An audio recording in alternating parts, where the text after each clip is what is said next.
Hi, I'm Rachel Barton Pine. Thanks again to Early Music Seattle for having me on your show a couple of nights ago. It was really fun to spend some time together, and I'm looking forward to returning for my big recital on September 13th.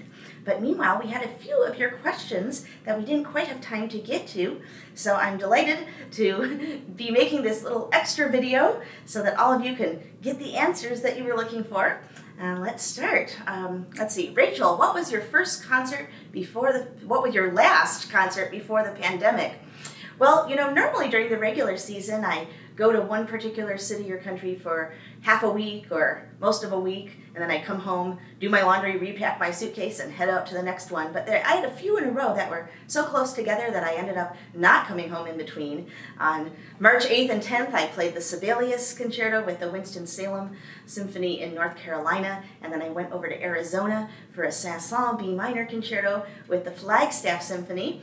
And then I was supposed to journey to Albuquerque, New Mexico on the one day in between, March 14th, for a recital on March 15th.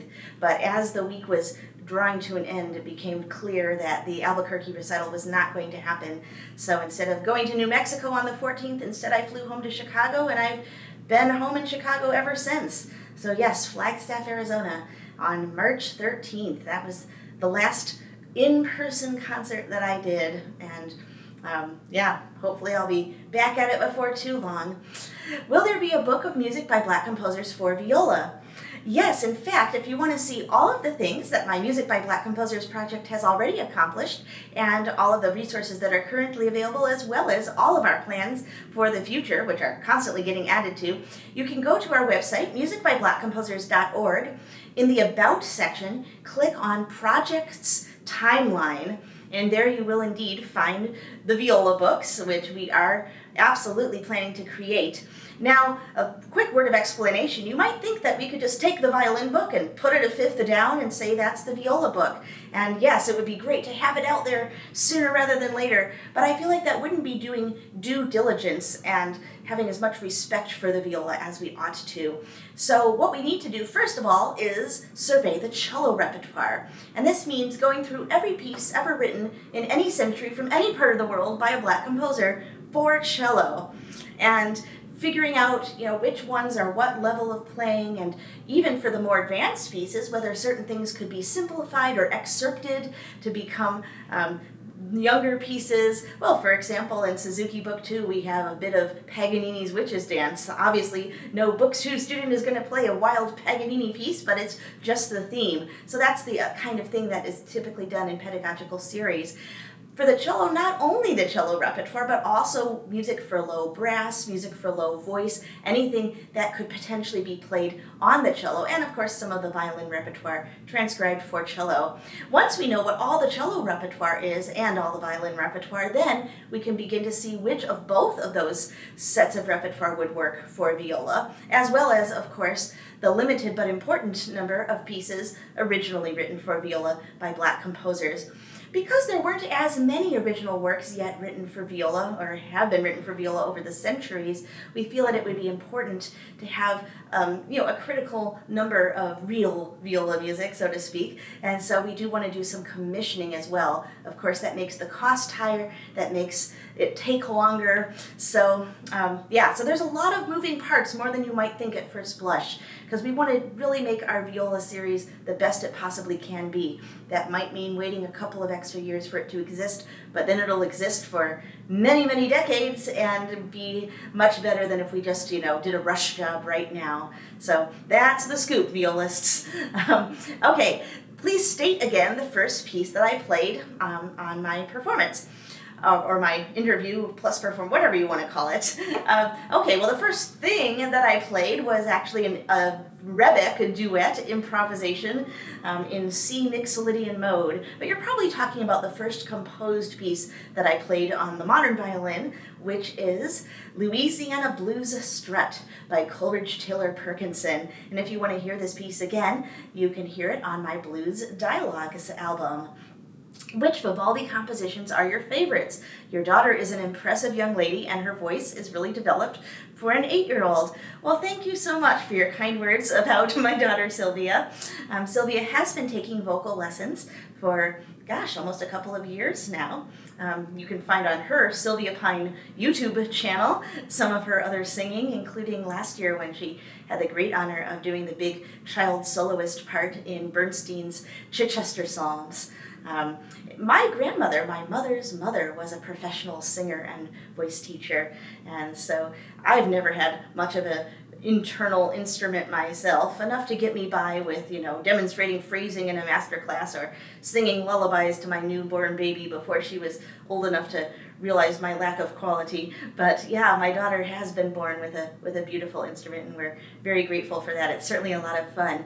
And which Vivaldi compositions are my favorites? Well, I definitely love the Vivaldi Gloria, especially the Gloria movement of the Gloria. And actually, that was our recessional when we got married. The 60 voices from the Chicago Children's Choir were lining the balcony, which was one of those ones that runs down the sides of the sanctuary. And, David Schrader was playing the organ, and it was this big, joyful blast of music.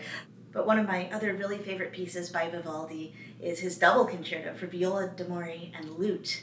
I was lucky enough to be able to include that on my album of the complete viola, Mori concertos by Vivaldi, and it was such an incredible honor and pleasure to collaborate with the great lutenist Hopkinson Smith. Hoppy just did such a beautiful job. And it was the first time that I had ever been brave enough to extemporize my ornaments in a recording session. Usually, of course, I'll just, improvise and do whatever on stage. But when you're doing multiple takes, you want to have some kind of consistency. And so I'll often kind of choose my ornaments ahead of time and then try to make them beautiful in the studio. But in this particular case, I was just so inspired by the music and by Hoppy's playing that I just decided to extemporize right there in the session. And so I think that the slow movement, which is the real heart of the piece, it just has this kind of beautiful spontaneity to it that just kind of happened that day, and I love listening to it. I don't normally go and listen to my own recordings, but that particular one I really love. And how could I not love Vivaldi? He was a fellow redhead, right? So let's see. Curious if you'd venture an opinion on why a local classical radio station avoids programming the Bach unaccompanied sonatas and partitas except in transcription for other instruments. I have my guess, but I'm curious to hear your perspective. Okay, well, without really knowing more about whatever radio station this is and their playlist, I'm totally speculating here. I would have a couple of questions like, do they tend to play other music for unaccompanied violin? Is it more about the violin alone, perhaps not being thought to be as appealing across the airwaves as more of a multi-instrument ensemble? Of course, transcriptions for solo instruments like piano, guitar, organ, we're used to hearing those instruments by themselves. The violin alone is less of a normal thing in a way, and so perhaps that's not considered to be as appealing, even though, needless to say, I totally disagree. I would also be curious if the radio station plays the cello suites, because cello alone is also an unusual genre, but if they're playing the suites and not the sonatas and partitas, it could have something to do with the fact that the suites are perhaps a bit more accessible, melodies that are in dance movements, and whereas the violin music is very dense, all these fugues and stuff, which is why I will often tour with just the partitas, because that's kind of the same appealing dance music as what the cellists get to play. But yeah, that's unfortunate. I'm lucky to live in Chicago with our great radio station WFMT, and if you're ever annoyed with the classical station in your town, just listen to WFMT on WFMT.com and you're going to get great classical music all day long, and a whole variety, live performances, contemporary music, old recordings, operas, all kinds of stuff that a lot of classical stations these days, unfortunately, tend to shy away from. So, yeah, I'm sorry to hear about the lack of unaccompanied Bach at your radio station, but hopefully, these things do ebb and flow, and sometimes a new programmer comes in and turns things around. Hello, Rachel. Thank you for the beautiful violin playing and for the RBP on JSV YouTube videos. Oh, no question there, but You're very welcome, and I'm glad you've been enjoying them. RBP on JSB is, of course, my series of, speaking of Bach, one movement per episode of all of the unaccompanied Bach works, where I talk about all of my thoughts and advice about each movement, and it's designed for violinists, but perhaps non-violin players might enjoy checking some of it out also. And last question, have you ever wanted to do a collaboration with other famous string musicians like two-set violin, Lindsey Stirling, or Itzhak Perlman or Yo-Yo Ma after the pandemic ends? Oh, what an interesting question. So, I love collaboration. I mean, it's been very interesting to do these, kind of layered videos and stuff across the internet, but there's nothing better than hearing the sound of another player in the same room as you and being able to sense each other as you go along, and that back and forth, which of course can't be replicated by one person playing and then separately the next person playing. So I'm definitely really eager to do collaborations with anybody as soon as this is all behind us. And I'm very lucky and grateful that I get to collaborate with the other musician in our house, which is, of course, my daughter. So both of us have at least one live human to jam with. But that's the fun thing about the life of a musician. You never know where the wind is going to take you, and I've had all kinds of amazing collaborations, and I'm looking forward to all kinds of future collaborations that I might never have expected. You say famous string musicians, but I always say fame is only useful insofar as it's a practical thing, right? To get you recognition, which leads to artistic opportunities or the chance to share your music with people. Now, fame for its own sake is kind of an empty concept, and people who see their goal in life is to be famous, it's like, well, what does that even mean? And also, even the most famous string players are sometimes not famous in the general world, which is probably a good thing. So it's not about who do I want to play with that's famous, it's who do I want to play with who's a great artist, and my list is long, and I've played with many. Like I said, I'm looking forward to playing with many more, and whoever's going to play with me and inspire me and help me grow and just have fun doing it, be a person I want to hang around with and make friends with, that's what it's all about. And to mention a couple of fun collaborations in the past, well, of course, tons and tons of classical players, string players, and pianists, and all kinds of people, conductors, but two collaborations that always jump out in my memory.